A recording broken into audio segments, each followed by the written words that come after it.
Hello दोस्तों, welcome back stock talks channel. दोस्तों हम बात करेंगे निफ्टी की। इस हफ्ते निफ्टी ने जो लास्ट दिन भी अपना मूवमेंट दिखाया है, बहुत नीचे की तरफ दिखाया है। लेकिन दोस्तों आज जो निफ्टी है 17,859.45 पर बंद हुई। जैसा कि आप देख सकते हैं 132 पॉइंट या 0.74% पर निफ्टी बंद हुई है। दोस्तों इसका मतलब क्या है कि निफ्टी कोई इंडिया की मार्केट में इतनी बड़ी गिरावट देखने को नहीं मिली, भले ही एक हफ्ता से बाजार गिर रहा है। जैसा कि आप अगर आज इस हफ्ते का चार्ट देख सकते हो तो टोटल मिला के निफ्टी 242 पॉइंट ही गिरी है। दोस्तों इसका क्या कारण है और क्यों गिर रही है? दोस्तों इसका एक महज जो कारण आपको देखने को चल रहा है, आपको दिख रहा है पूरी दुनिया मंदी से गुजर रही है। ऐसे दुनिया गुजर रही है, इसी का कारण जो डर सता रहा है वह हम भारतवासियों में आ गया है।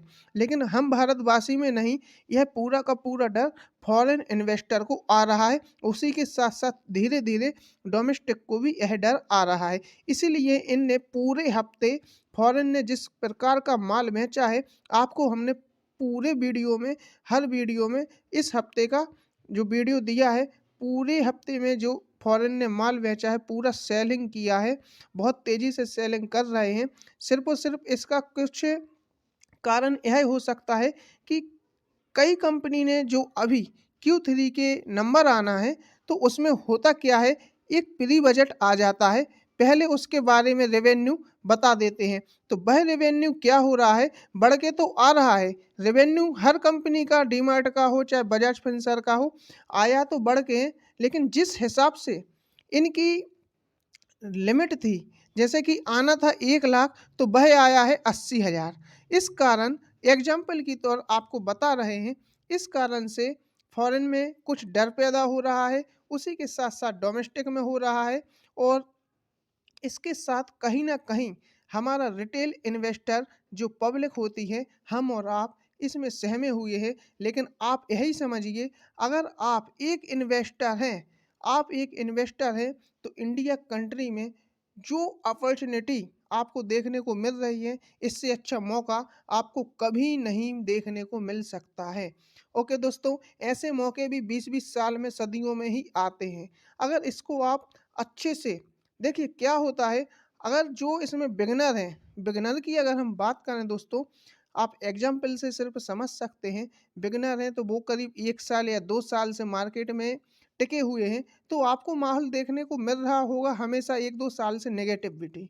लेकिन यह एक साइकिल होती है और चलती रहती है। लेकिन आपने अगर अपने पैसे को अच्छी एक फंडामेंटल कंपनी में, ग्रो कंपनी में लगा के रखा हुआ है, तो आप निश्चित आप भारतवर्ष पे यकीन कीजिए, जो इस ग्रो कंट्री बनने जा रही है पूरी दुनिया की, उस हिसाब से अगर आप एक फंडामेंटल कंपनी में इन्वेस्ट किए हुए हो तो मार्केट गिरने दो। देखिए जिस हिसाब से मार्केट गिरता है, फॉरेन के लोग क्या करते हैं कि उस उनको किसी भी कंपनी का शेयर अगर महंगा लगता है तो वह उसमें से निकल जाते हैं। और जैसे ही वह शेयर नीचे उनकी राशि पर, उनके दर पर आ जाता है, तो उसी शेयर को वह फिर से बाय करके उसको भगा ले जाते हैं।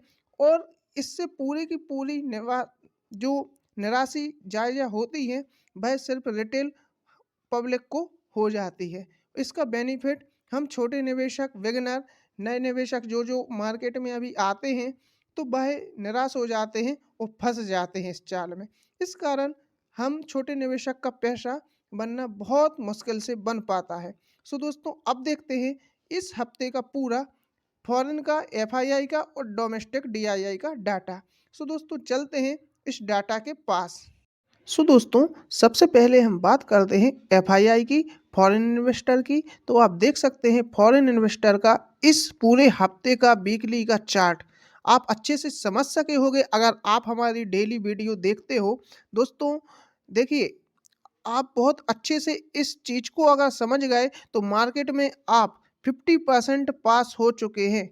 अगर आपने फॉरेन इन्वेस्टर और डोमेस्टिक का डाटा देखना, समझना, सोचना और इस पे कुछ एक्सपीरियंस करना अगर समझ गए तो आप मार्केट को 50% वैसे ही कैचअप कर गए। दोस्तों आप देख सकते हैं जैसा कि इस हफ्ते में इनने अच्छी खासी सेलिंग की है फॉरेन ने। 212 करोड़ की सेलिंग की है यहाँ पे। इसके बाद 628 करोड़ की सेलिंग की है।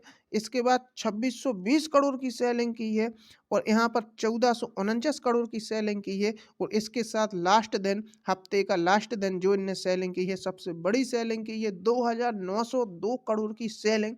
इन सब पाँचों दिन का अगर टोटल हम निकाल के चलते हैं तो फॉरेन ने 7,813 करोड़ का माल बेच चुके हैं। किसके डर से? बाजार में, दुनिया में मंदी के डर से पूरी की पूरी नेगेटिविटी बिछा के रख दी है। लेकिन ऐसा नहीं है कि यह लोग भाग गए तो भाग ही गए, नहीं, इनको वापस आना पड़ेगा, इनको वापस जरूर आना पड़ेगा, क्योंकि इन एफआईआई को, फॉरेन को पता है कि पूरी दुनिया में अगर पैसा बनना है तो एक कंट्री है, वो है सिर्फ सिर्फ इंडिया, ग्रो कंट्री। आप यकीन मानिए, अगर आप एक लंबी अवधि को, लॉन्ग टाइम को, एक अपने लंबे लक्ष्य के साथ इस मार्केट में आए हैं, एज अ इन्वेस्टर की बात हम कर रहे हैं, कोई ट्रेडर की बात नहीं कर रहे हैं, तो आपने अगर सिर्फ फंडामेंटल अच्छी कंपनी, ग्रो कंपनी में अगर आपका पैसा लगा है तो आप पेशेंस के साथ उसमें डटे रहिए, बैठे रहिए और उसको एवरेज भी कर सकते हैं अगर आपने एक अच्छी फंडामेंटल कंपनी में पैसा लगाया है तब। सो दोस्तों, इसके बाद अगर हम बात करें डोमेस्टिक की, डोमेस्टिक ने इस हफ्ते पूरे क्या किया है। सो आप जैसा कि इसमें देख सकते हैं, डोमेस्टिक ने फिर भी देखा देखी कहें तो इनने अच्छी बाइंग की है। जो बाइंग की है 743 करोड़ की, इसके साथ 350 करोड़ की, 773 करोड़ की। इसके बाद इनने भी सेलिंग की थी 194 करोड़ की।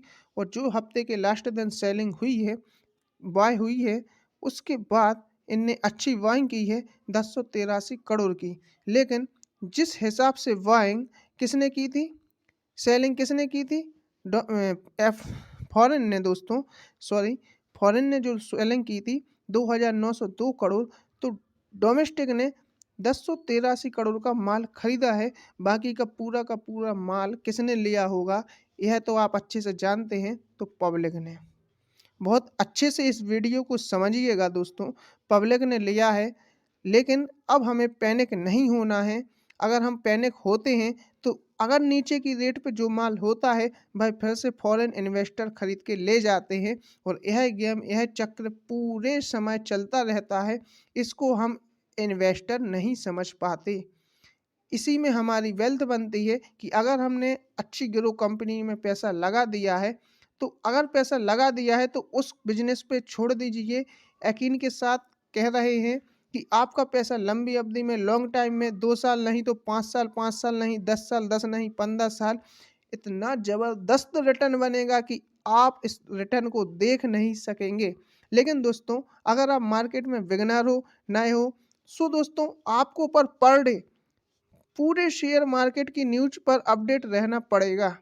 अगर आपने इन्वेस्ट किया हो या आप ट्रेडर हो तो अब तो आपको पूरे दिन ही न्यूज़ पर सर्च करना पड़ेगा। लेकिन अगर आप इन्वेस्टर हैं तब आपके लिए पूरी हर न्यूज़ से अपडेट होना होगा, तभी जाके आप मार्केट को सीख सकते हैं। नहीं तो आप पैनिक में आके कभी भी अपनी फंडामेंटल कंपनी को सेल कर देंगे। सो दोस्तों, अगर आपको हमारी वीडियो अच्छी लगी हो तो हमारे चैनल को सब्सक्राइब कीजिए और अपने दोस्तों को शेयर अवश्य कीजिए और वीडियो को लाइक कीजिए। ओके दोस्तों, मिलते हैं एक और फिर नई वीडियो के साथ।